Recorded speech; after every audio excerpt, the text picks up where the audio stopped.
Hello all, this is Damini, co-founder of WeMakeScholars. Today I have Sahil Bareja with me, who runs a YouTube channel called as Bareja Saab. Do you think it's easy to get a part-time job? So I can find both part-time as well as full-time jobs on such websites, Absolutely, right? absolutely. So is there any gestation period in Australia that you have to wait for that many years before you can apply for your PR? So Sahil, that was like a lot of information for students who are aspiring to come to Australia. My name is Sahil, and I'm currently living in Sydney, Australia for the past 15 years. It's gonna be a very informative session, so let's start this.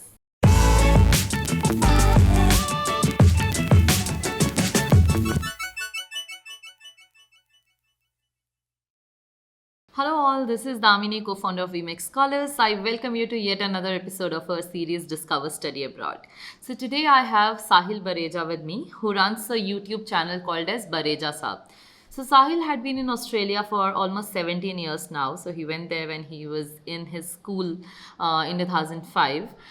So he has a lot of information about, because he see a lot of international students coming in to Australia. So he has information about, what sort of issues they face and what sort of jobs they can get and things like that. So I am talking to him over this session and I'm going to ask him very detailed questions about, getting part-time jobs and what sort of income it has, and also about finding full-time jobs and whether it is easy or tough, and also about the permanent residency, so PR.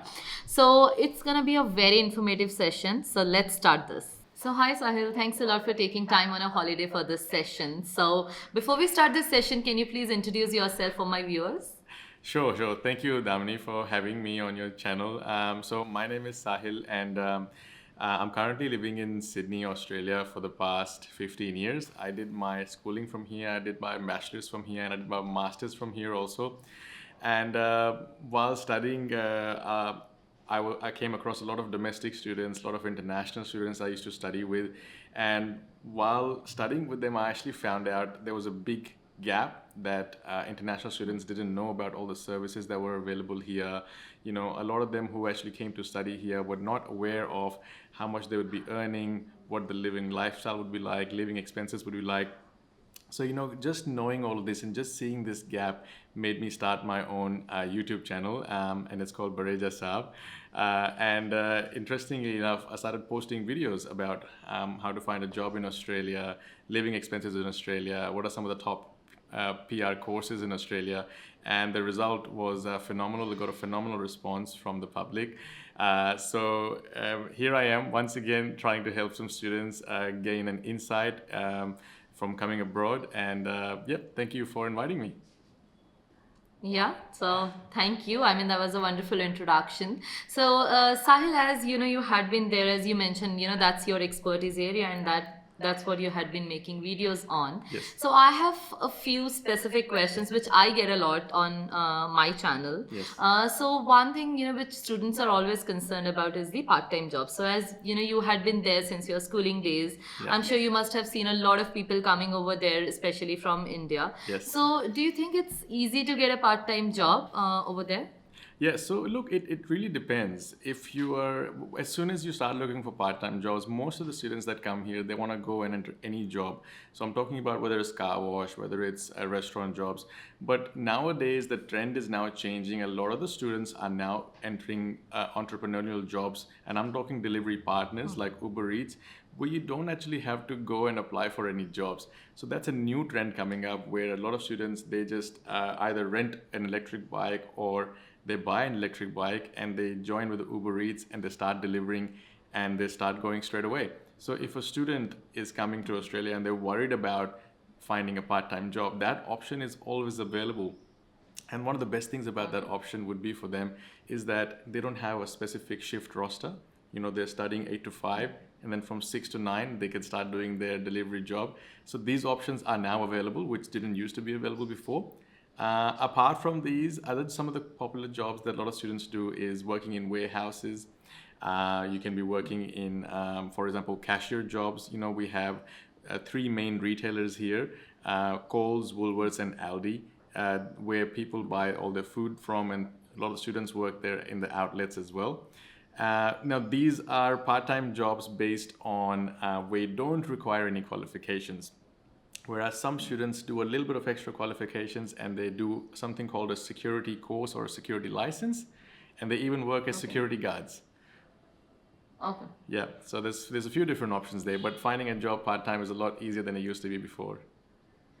Okay, sure. So as a student, if I'm coming in, it's probably in 2-3 weeks. I mean, if probably I'm finding it hard enough, I'm putting a lot of effort. So is that enough time for me to set up and find a job? Absolutely, absolutely.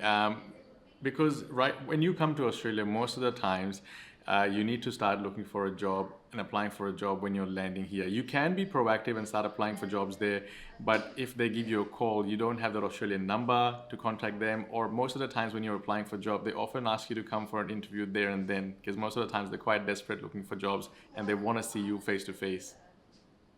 Okay. Yes. Sure. So Sahil, how much can these students earn? Because I think that's another aspect. When they're coming from India, they have to have that financial planning in place. Yes. So can they earn enough to maintain their living expenses, like manage their whole rent and food and all those things? Yeah. To give you that idea, I'm going to have to take you a little bit of a step back and talk about the lifestyle expenses of a student, for example. Now, as a student, one of the most important costs are your accommodation and food costs, right?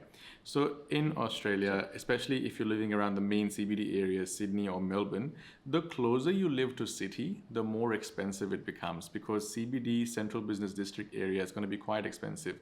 So what a lot of students do, they stay about 30 to 40 minutes away and they travel by train if they need to go to the city. The rent situation is a lot cheaper that way.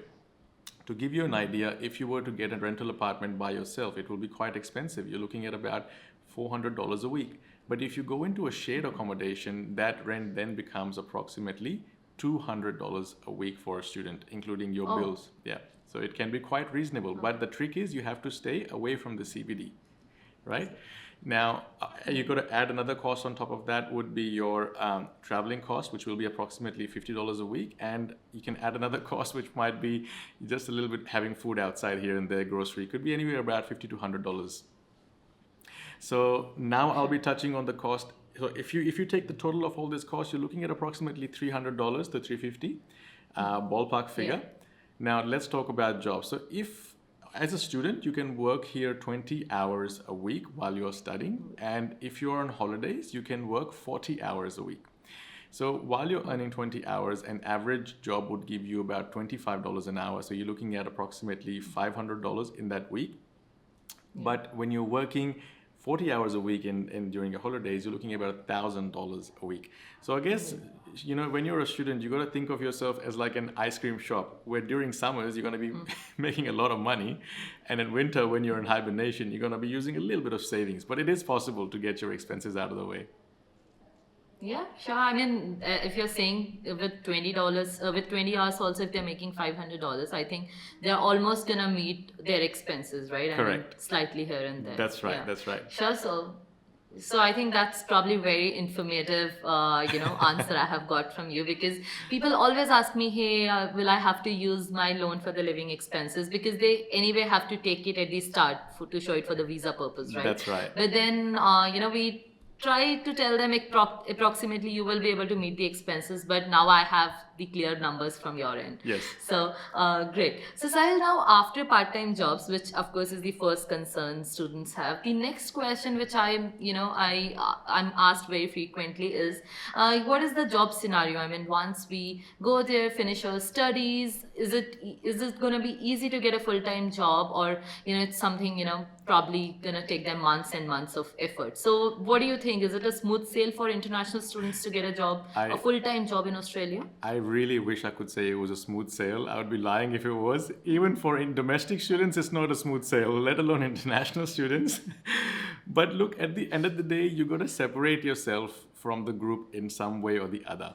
So if you're studying and in your CV you've got some internships lined up, or you've done some volunteer work in your own specific areas, then that's what's going to make you really stand out. So let's say, for example, if you're coming for an interview and I'm the employer, and there's 5 international students out there, all of them have graduated. But if one of the students has done that extra volunteer work in one or two places, I would prefer that student over anybody else.